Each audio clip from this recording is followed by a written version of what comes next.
Sa ating mga kabayan mula Luzon, Visayas at Mindanao at siyempre sa ating mga kabayan OFWs and migrants, mga kabayan, nakikita niyo ba yung nasa likuran natin?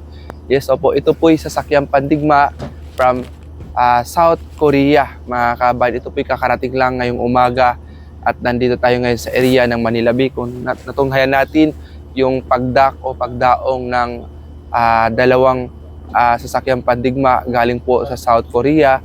At inaalam pa natin kung ano yung may kaugnay ba yung pagdaong ngayon ng South Korea ship, mga kabayan, patungkol dito sa 75 anniversaryo ng ugnayan ng Pilipino and South Korea.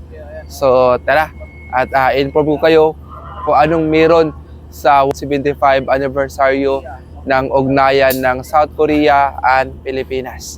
So, ciao! Ang pagbisita ng South Korea warship sa Pilipinas bilang bahagi ng ika-75 anibersaryo ng ugnayan ng Pilipinas at South Korea ay naglalayong palakasin ang mga ugnayan sa pagitan ng dalawang bansa.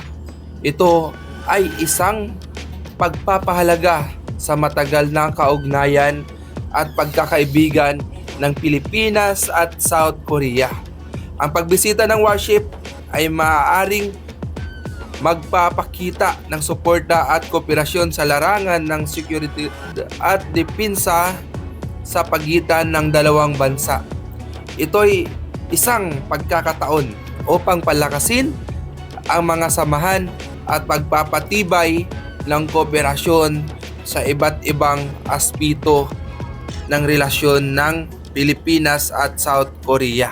Background lang, mga kabayan, ang ugnayan ng South Korea at Pilipinas ay nagsimula noong ika-2 ng Marso 1949 nang formal na magtakda ng diplomatic relationship ang dalawang bansa. Mula noon, patuloy na lumalakas at lumalago ang ugnayan sa pagitan ng dalawang bansa, hindi lamang sa larangan ng politika kundi pati na rin sa ekonomiya at kultura at edukasyon. Sabi nga ng Korean diplomat, ang ugnayan ng South Korea at Pilipinas ay matatag at malalim.